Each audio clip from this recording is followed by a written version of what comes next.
Alors maintenant, comme le professeur Relou, pardon, ou le lapsus, l'a expliqué auparavant, en tant que guitariste, on a des habitudes pentatoniques.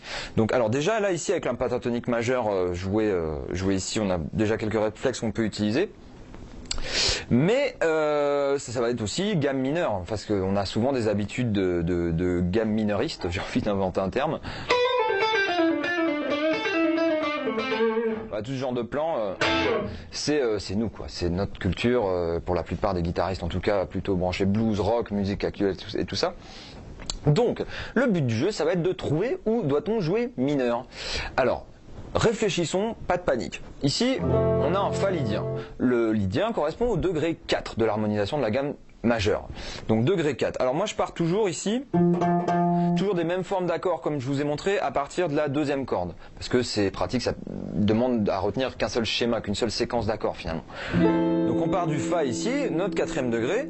Alors qu'est-ce qu'on cherche? Le 6e degré, la gamme mineure naturelle. Eh bien c'est simple. 6... pardon, excusez-moi. On est sur le 4e degré, donc le mode lydien, le 4e, le 5e, voilà, le mode mixolydien, et le 6e degré, le mode éolien, c'est lui qui nous intéresse, parce qu'on veut improviser dans cette gamme-là, en fait. Donc ça veut dire, ici, la mineur 7, on peut improviser en la mineur. Sur notre fa lydien, on peut improviser en la mineur, et par extension, en la mineur pentatonique. Donc, démonstration, hein, je vous le prouve. Là, je vais jouer en la mineur.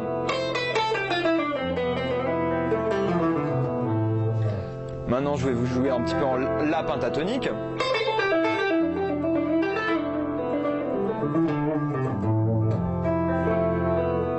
Voilà, donc c'est très pratique du coup, parce qu'on a déjà plein d'outils, c'est-à-dire, en gros, je récapitule tout ce qu'on a. On a ça, la position qu'on a appris par cœur bêtement,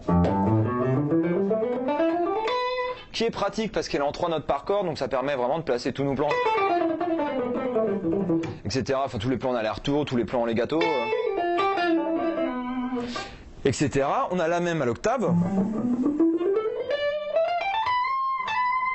On a notre arpège. On a ici notre gamme de fa majeur.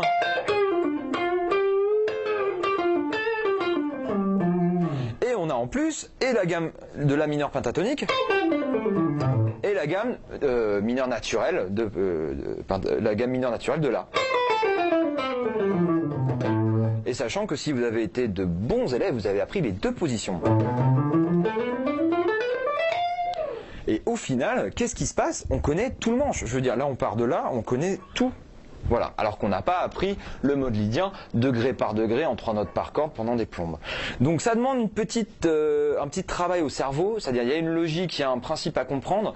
Une fois qu'on a compris le truc, ça va tout seul. Franchement, ça va tout seul parce que du coup, voilà, improvise en fa lydien, on va pas annoncer bêtement nos positions.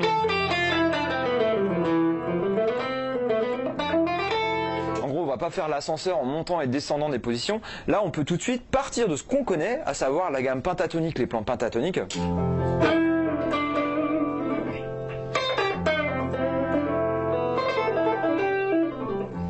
On est chez nous. Et après, une fois qu'on a pris confiance, parce que la confiance est un élément essentiel de l'improvisation, c'est vraiment là-dessus, c'est la confiance en soi qu'il faut développer en fait. Une fois qu'on a pris confiance, parce qu'on sait où on est, on connaît bien nos plans dans ce registre-là. Là, on peut commencer à s'aventurer dans des arpèges. Ensuite, partir dans la gamme mineure, etc., etc. Et s'aventurer dans des terrains, au fur et à mesure de son expérience et de son habitude d'improviser, de plus en plus inconnus, de plus en plus voilà, barrés, qui changent justement des plans classiques. Des plans classiques blues et rock, mais ça se fait en douceur, ça se fait petit à petit, c'est-à-dire on apprend à connaître aussi une autre manière de jouer la gamme pentatonique parce que ça sonne pas pareil, on va pas inciter sur les mêmes notes, etc. La musicalité qu'on développe est différente, mais au moins on a un point de départ connu qui est la gamme pentatonique. Il faut juste faire tout ce cheminement logique à rebours en fait de prendre toute cette histoire d'harmonisation, de dire ok, fa lydien, donc degré 4, je cherche le degré 6, ok, donc le degré 6 ça va être le la, donc ça veut dire que sur un fa lydien je peux jouer la mineure, et à partir de là voilà, on peut placer tous ces plans en mineur, etc., voir comment ils sonnent, dire ah oui ça sonne pas mal mais il faudrait que j'insiste plus sur telle note, etc., et ça développe l'oreille aussi. Voilà pour ce premier exemple, je vais vous en donner un deuxième. pour voir si vous avez bien compris le principe. Donc mettons qu'un esprit malin vous demande d'improviser en la dorien. Alors, toujours pareil, on ne panique pas, raisonnement logique. Bon, ici déjà, la dorien c'est un mode mineur, donc par extension on peut jouer déjà la dorien, une position qu'on a appris, et la mineur pentatonique, puisque par extension le la mineur c'est le mode dorien dont on a enlevé les notes caractéristiques, donc on peut jouer dessus, tout à fait. Alors on a déjà 2 gammes, c'est déjà pas mal. Maintenant, toujours pareil, l'arpège correspondant, la mineur 7 pardon, donc on va le chercher ici. On a déjà ça, on maîtrise déjà ça et ça sur le manche. Et maintenant, on peut aussi chercher ce qu'on peut jouer d'autre, donc c'est-à-dire, ici, le dorien, c'est le degré 2. Alors, le degré 2, on va chercher le degré 6, toujours pareil, la gamme mineure naturelle, puisqu'on est habitué à cette gamme, qu'on a nos petites habitudes dedans. Donc ici, on prend, toujours pareil, à partir de la 2e corde, notre la mineur 7, pardon, qui correspond au degré 2, et on va chercher le degré 6. Alors là, en l'occurrence, ça va être plus pratique, parce que là, je vais arriver un petit peu aux confins de mon manche, en termes de hauteur. Donc je vais y aller vers le bas, c'est-à-dire je vais partir du degré 2, degré 1, voilà, qui est donc un sol majeur 7, degré 7, fa dièse mineur 7 quinte bémol, degré 6. Haha, mi mineur 7, ça alors, ça veut dire donc que sur le la dorien, je peux improviser en mi mineur. Donc ça donnerait quelque chose comme ça.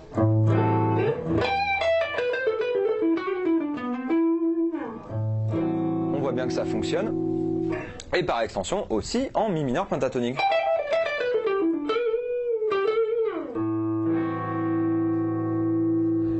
Voilà, après on peut aussi étendre le truc, chercher où est le mode phrygien, parce qu'on peut jouer pentatonique mineur aussi sur le phrygien. Bon, déjà là, rien qu'avec ça, parce que je vous rappelle que rien que la pentatonique mineure en mi, on connaît tout ça du manche, donc il y a déjà de quoi s'amuser, voilà, sur du la dorien. Voilà, donc c'est fini pour cet exemple, j'espère que vous avez pas trop de mal à digérer tout ça. C'est vrai que c'est très indigeste au début, parce qu'il y a tout un cheminement logique qu'il faut arriver à faire à l'endroit et à l'envers pour bien s'y retrouver. Mais croyez-moi, vraiment, ça évite des heures et des heures d'apprentissage de schémas de gamme, degré par degré, qui sont stériles, parce qu'en plus, on va avoir aucune expressivité, à moins d'y passer des heures pendant, genre, 3 vies.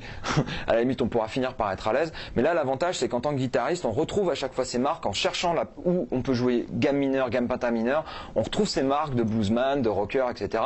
Et ça apprend à les faire sonner différemment, ses plans, ensuite à s'aventurer un petit peu au-delà, etc. Voilà. Donc, bon courage, j'espère que ça ne vous posera pas trop de problèmes. Bah alors, qu'est-ce qu'on dit? Professeur Relou. Merci les jeunes. Allez, see you next time. Les bons conseils du professeur Relou. Ouais.